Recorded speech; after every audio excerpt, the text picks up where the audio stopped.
гишүүд ажлын сэхний өдрийн амлан айлтгая.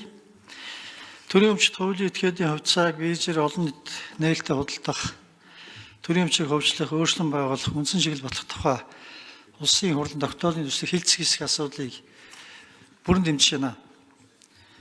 За бид энэ 1990 онд үндсэн хуулиа өөрчлөхдөө улс төрийн тогтолцоогоо нийгмийн байгууллаа, эдийн засгийн тогтолцоогоо бол шинэ хэлбэрээр зохион байгуулад олон улсын жишгээр, дэлхийн жишгээр ингээд өөрчлөгдөн хөгжинэ гэдэг юм зорилт тавьсан.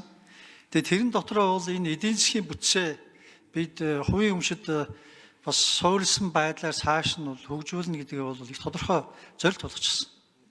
Тэгэхээр энэ бол манай хөгжлийн үзэл баримтлал, манай хөгжлийн зорилго гэдгийг бид бол бүгдээрээ мэдж байгаа. Яг сая бол бас одоо тодорхой хэлж байна шүү дээ. Манай одоо шинэ засгийн газрын 2024-28 оны үйл ажиллагааны хөтөлбөрт төрийн өмчөд хуулийн этгээдийг ховчлох, засаглалын сайжруулах томоохон зорилт тавьчихсан байна. Эдийн засгийн бүтц бол өөрөө энийг тодорхой харуулж байна шүү дээ. Төрийн өмчөд хуулийн этгээдчний эдийн засгийн бүтцийн 74% нь байж байгаа. Ажиллах хүчнийхээ 4.6% одоо бас байж байгаа юм. Тэгэхээр энэ байдлаас нь аваад үзэх юм бол энийг дагалдсан, үүнийг дагалдсан зарим нэг бэрхшээлүүд байна.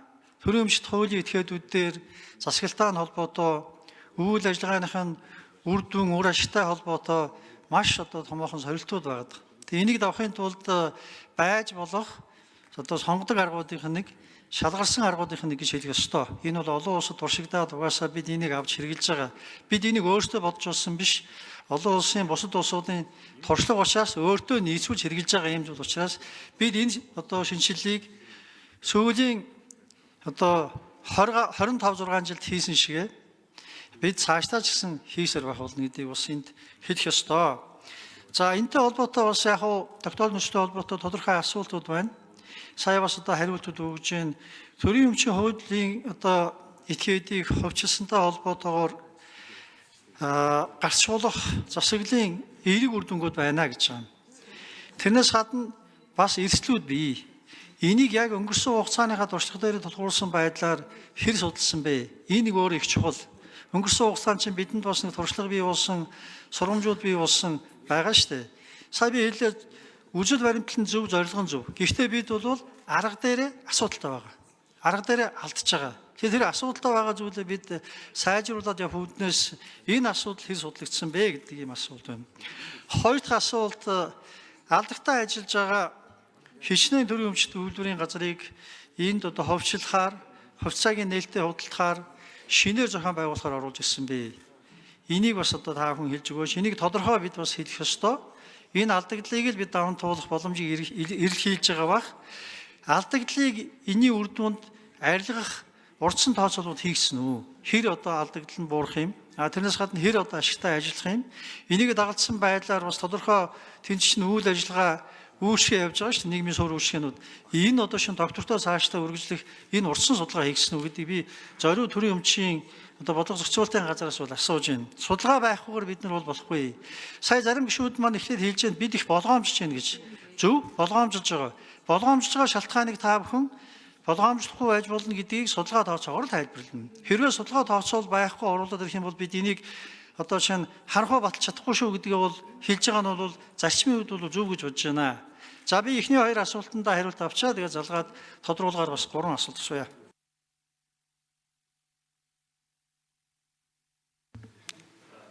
Хэн хариулах вэ? Дөрөвдүгээр микрофон. Баяр ирдэн арга. За гишүүний асуултанд хариулъя. За ер нь бол 1990 оноос хойш өнөөг хүртэл явж ирсэн энэ өмч хувьчлал түүний үр дүнд бол төрийн өмчийн бодлого зохицуулалтын газар бас үнэлт өгнөлт хийгээд засгийн газар танилцуулсан 2019 онд. За 2019 онд засгийн газраас энэ өмч хувьчлалт хийсэн үнэлт өгнөлтийн талаар авч хэлцээ тодорхой тэмдэглэл гаргасан байдаг. За үүнийг маш товчхоноор дүгнж хэлэх юм бол ер нь бол өнгөрсөн хугацааны өмч хувьчлалын үйл явц алдаа оноо за сургамж туршлага хуримтлуулжээ. Гэхдээ энэ хувийн хвшлийн одоо эдийн засаг бүрдсэн энэ хэв маяг энэ загварыг бий болгоход бол гол үүрэг гүйцэтгэжээ гэж дүгнсэн. За тухайн үед одоо ажиллагсад за томоохон байгууллагын хамт олон хувьцаа авна гэж тооцоод тодорхой хэлбэрээр сан байгуулаад тухайлбал Эрдэнэт үйлдвэрийн хувьцааг авна гэсэн юм хүлээлт үүсгэсэн ажлагчдын эрх ашиг хөндөгдөд явж байгаа асуудал бий. За тухайн үед цэнхэр ягаан тасалбараар хувьцаа аваад за хувьцааныхаа үр өгөөжийг тодорхой хэмжээнд одоо авч чадаагүй 10 гаруй тэрбум төгрөг бас хоримтлагдсан байдалтай байж байгаа юм асуудал бий. Тэгэхээр энэ асуудлуудыг бол зэгцэлж хологд гарах хэмжээ авч ажиллах чиглэлээр ажлууд хийгдсэн. За одоо бол өмч өөрчлөлийн асуудал бол үндсэндээ төрийн болон орон нутгийн өмчийн хуулинд нэг 4 үндсэн арга хэлбэр байгаа. За энэ дотор бол энэ тусгай хувьцаа гаргах, хаалттай хүрээнд худалдах гэсэн энэ арга хэлбэрээр өмнө нь бас тодорхой хуулийн этгээд аж ахуйн нэгжүүдийг хөвчилж ирсэн байлээ. За энэ хаалттай хүрээнд тусгай хувьцаа гаргах хэлбэрээр худалдаж арилжсан за менежментийн хувьчлал сонгон шалгаруулалт нэрээр арилжиж хувьчилсан үр дүнгийн харгалзаж хувьчилсан асуудлууд дээр бол тодорхой бас одоо шүүмжлэл за байдаг. Энийг бас одоо анхаарах ёстой гэж үзэж байгаа. Бид бол одоо энэ орж ирж байгаа асуудлууд маань бол 8 компанийг хөрөнгийн одоо нээлттэй дуудлага худалдаагаар худалдах. За 18 компаниг бол ерөөсөө биржээр нээлттэй арилжахаар оруулж ирж байгаа. Тэгэхээр хувьчлалын одоо хамгийн зохистой арга хэлбэрийг бол оруулж ирж байгаа гэж одоо үзэж болно гэж хэлж болно. За ер нь бид өнөөдөр энэ 101 төрийн өмчт компаниг бизнесийн болон өрсөлдөөний стратегийн тэгээ нийгмийн чиглэлийн гэсэн юм 3 ангилд хуваасан байгаа. За бидний өнөөдөр оруулж ирж байгаа компаниуд бол ямар нэг байдлаар бол ашигтай ажиллаж байгаа. За үүн дотор бол тодорхой хэмжээнд одоо орон нутагт үйл ажиллагаа явуулж байгаа энэ дулааны станцууд маань бол тарифын зохицуулалт за үнийн бодлогоос хамаарат одоо бас яг өөрийнхөө өртгийг ашигын маржин тооцоод явуулах боломж байдгүй. Гэхдээ энэ өрсөлдөөнд зах зээлийг бий болох асуудлыг бол энэ одоо өмч хөгжлийн үндсэн чиглэлийн хэрэгжилтэд бол цуг явуулах ёстой гэсэн ийм одоо бодлого чиглэл явж байгаа. За ер нь ашиггүй ажиллаж байгаа компанийг бирж дээр гаргана гэж бол байхгүй. Яг болсоо. Даваагийн Зогтбаатар шүү. Асуулт.